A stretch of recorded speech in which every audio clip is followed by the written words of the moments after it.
BRS ప్రభుత్వం 10 సంవత్సరాల్లో ఒక్క ఉద్యోగమన్నా ఇచ్చిందా?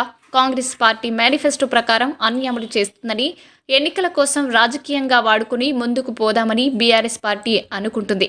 హుస్నాబాద్ మున్సిపల్ ఎన్నికల్లో ప్రజలే తగు గుణపాఠం చెప్తారని గ్రంథాలయం చైర్మన్ కేణం లింగమూర్తి, మాజీ single window chairman Bolisetti Shivayya విలేకరుల సమావేశంలో మాట్లాడారు. మున్సిపల్ ఎన్నికలు వస్తున్నాయి కాబట్టే ప్రజల్లోకి వెళ్లేందుకు ఏదో ఒకటి మాట్లాడాలి కాబట్టి బాకీ కార్డు అని పట్టుకుని తప్పుడు ప్రచారం బీఆర్ఎస్ పార్టీ చేస్తుందని అన్నారు. 3 మండలాలకు ప్రజాభిప్రాయం చేయాలన్నా చేశామన్నా తప్పుడు ప్రలోభాలు పలకడం ఎంతవరకు నిజమని అన్నారు. రాబోయే మున్సిపల్ ఎన్నికల్లో మున్సిపల్పై కాంగ్రెస్ జెండా ఎగరడం ఖాయమని అన్నారు. ఈ కార్యక్రమంలో కాంగ్రెస్ నాయకులు తదితరులు పాల్గొన్నారు. 10 సంవత్సరాలు వాళ్ళు ఎన్ని హామీలు ఇచ్చారు, ఎన్ని చేశారు, ఇవాళ అమలు కాలేదు అని అమలు అయిన వాటిని కూడా ఇవాళ బాకీ కార్డులో పెట్టి 2 లక్షల రుణమాఫీ చేయలేదు, రైతు భరోసా ఇవ్వలేదు, తర్వాత మహిళలకు ఇది ఇవ్వలేదు అని చెప్తారు. కానీ అసలు మొట్టమొదలు టీఆర్ఎస్ ప్రభుత్వం 10 సంవత్సరాల్లో ఒక్కళ్ళకు ఉద్యోగం ఇచ్చిందా? కాంగ్రెస్ పార్టీ మేనిఫెస్టో ప్రకారంగా మొట్టమొదలు మహిళలకు ఉచిత కరెంటు, ఇళ్లలో ఉచిత కరెంటు, ఉచిత బస్సు, రైతు రుణమాఫీ, రైతు భరోసా, రైతుకు మద్దతు ధరతో పాటుగా బోనస్, మరి ఇట్లాంటి కార్యక్రమాలు కూడా మరి ఎన్నో చేసిన, ఉచిత విద్య, ఆరోగ్యశ్రీ. కానీ ఇది కేవలం ఎన్నికల కోసానికే రాజకీయంగా దాన్ని వాడుకోవాలని, దానివల్ల కాంగ్రెస్ పార్టీకి మీరు చేసిన దాన్ని బట్టి మాకు ఎలాంటి ఇబ్బంది కూడా కలగదు. ప్రజలు కాంగ్రెస్ పార్టీ పట్లనే ఉన్నారు. కాంగ్రెస్ పార్టీ ఇందిరమ్మ ఇండ్లు రాగానే రాష్ట్ర వ్యాప్తంగా మన హుస్నాబాద్ నియోజకవర్గంలో మొన్ననే మంత్రి గారి చేతుల మీదుగా 364 ఇళ్ళు కూడా ఇవ్వడం జరిగింది. అసలు మీరు 10 ఏళ్ళలో ఒక ఇల్లు ఇచ్చారా? అసలు డబుల్ బెడ్రూమ్ అని కట్టి ఇప్పటి వరకు వాళ్ళ ఇన్కంప్లీట్ చేసి అసలు ఆ ఖాళీల వాళ్ళకు ఎవరైతే లబ్ధి పొందిన వారికి కనీస సౌకర్యం లేకుండా 10 ఏళ్లలో ఏం చేయక కూడా ఇవాళ మీరు మాట్లాడతానంటే ఇది కరెక్ట్ కాదు, అది అవివేకం. ఇవాళ మీరు 10 ఏళ్లలో పాలిటెక్నిక్ కాలేజ్ కట్టడం, ఇంటిగ్రేటెడ్ ఆఫీస్ కట్టడం, తర్వాత ఇక్కడ హుస్నాబాద్ పట్టణంలో మెయిన్ రోడ్ సిద్దిపేట టు అనుకుండా మేమే కట్టినాం. ఇవాళ మంత్రి గారు, ముఖ్యమంత్రి గారు, తర్వాత అన్ని శాఖలకు సంబంధించిన మంత్రులు కూడా వచ్చి ఇవాళ మన ప్రారంభోత్సవం చేయడం జరిగింది. Husnabad to Kothapalli 4 line, Husnabad to Ramavaram మరి రోడ్డు పూర్తయింది. మరి వెనుకబడ్డ ప్రాంతంలో మంత్రి గారు కష్టపడి ముఖ్యమంత్రి గారిని, విద్యాశాఖ మంత్రిని ఒప్పించి ఇవాళ ఇంజనీరింగ్ కాలేజ్ తెచ్చి అదే పాలిటెక్నిక్ కాలేజీలో తరగతులు ప్రారంభించింది. మరి అది కనబడడం లేదా? ఏమి చేయలే, ఒకటే పని మేము చేసినా అన్ని చూపిస్తానని ఇవాళ 250 పడకల ఆసుపత్రి కూడా ఇవాళ ఫౌండేషన్ వేయడం జరిగింది. పనులు కూడా ప్రారంభమైన 6 అంతస్తుల బిల్డింగ్కు, ఒక పీజీ కళాశాల కూడా ఏర్పాటు కోసానికి మరి మంత్రి గారు ఇవన్నీ చేస్తా అంటే మేము 10 ఏళ్ళలో మేమేం పని చేయలేదు, మళ్ళీ వెనుకబడిపోతున్నామని ఏదో చెయ్యని అని సాగు పెట్టుకొని ముందుకొచ్చి చెప్పడం కరెక్ట్ కాదు. ఇవాళ మరి రాష్ట్ర వ్యాప్తంగా మహిళలు ఉచిత బస్సులో తిరుగుతానంటే మీకు కంటికి కనిపిస్తలేదా? తర్వాత ఇందిరమ్మ ఇల్లు మరి గ్రామాల్లో కడుతుంటే కదా కనిపిస్తలేవా? లేనిపోని ఆరోపణలు చేయడం కాదు, ఓట్ల కోసానికి ఆకర్షించాలనే ఆలోచనతోటి ఆరోపణలు చేయడం కరెక్ట్ కాదు.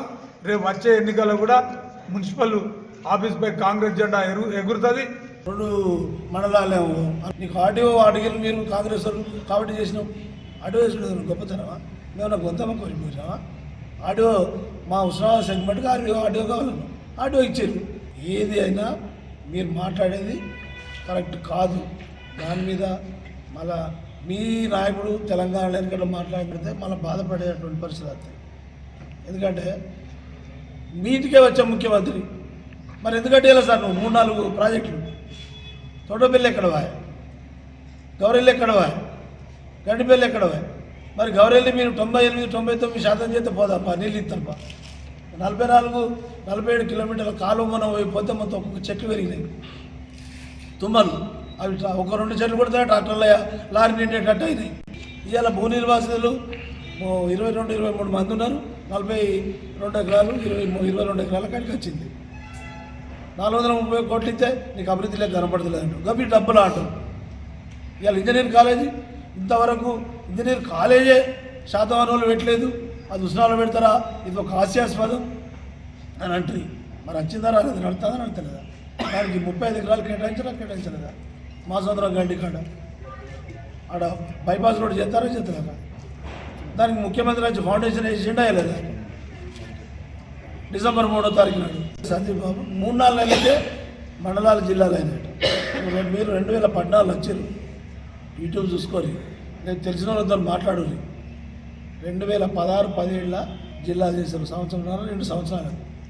మరి శాస్త్రీయత ఎక్కడున్నది? శాస్త్రీయత అవగాహన లేదు. ఎమ్మెల్యే గారికి మన మంత్రి పొన్నప్రభు గారు నీకెంత అవగాహన సార్? మీరు వచ్చినాక 2 నెలలకి 3 నెలలకే జిల్లాలు అయినా అంటుంది. 2016-17 ఆయన సంవత్సరాలు 2 సంవత్సరాలకి. మరి మీద అవగాహన మాటనా? ఇక్కడ కూర్చొని మొత్తం నియోజకవర్గానికి రింగ్ రోడ్ తెస్తే తప్పు. హుస్నాబాద్ నుంచి అక్కనపేట వాయా శ్రీరంగం దాకా 4 లైన్ల రోడ్ చేస్తే తప్పు. హుస్నాబాద్ మలచెట్టు చౌరాసి నుంచి రామారం నుంచి చేర్యాల నుంచి మళ్ళీ కోరలి దాకా రోడ్ చేసి హైదరాబాద్ రోడ్డు కలుపుతామంటే అది తప్పు. అది కానీ అది తప్పు, అది అభివృద్ధి కాదంటారు. అంత అవగాహన ఉన్నోళ్ళు ఆ ప్రయత్నం అనేది చేస్తారు. ఏది పడితే అది మాట్లాడకూడదు సార్, అది ఒక బాధ్యత లేదు మాట. మరి గతంలో హుస్నాబాద్ నియోజకవర్గం ఎట్లుండే, మరి ఇప్పుడు దాని రూపురేఖలు ఎట్లా మారినాయి అనేటువంటిది మీకు కానీ మీ కార్యకర్తల గారికి కానీ తెలియదా? మరి ఇవాళ ఉన్నటువంటిది ఇవాళ హాస్పిటల్ను కూలగొట్టి అక్కడనే కట్టుడు వేరే కాడ కట్టరాదా అనేటువంటిది మాట్లాడుతూ ఉన్నారు. మరి గతంలో మున్సిపల్ స్థానంలో ఎంపీడీఓ ఆఫీస్ ఉండే, మరి అక్కడ ఉండే మండల పరిషత్ ఆఫీస్ ఉండే, మరి దాన్ని కూలగొట్టి ఇవాళ మున్సిపల్ ఆఫీస్ కట్టింది మీరే కదా. మరి ఇవాళ ఆఫీసు ఏదైతే హాస్పిటల్ ఉందో హాస్పిటల్ కూలగొట్టి దాని స్థానంలో 250 పడకల హాస్పిటల్ కట్టడం నేరమా?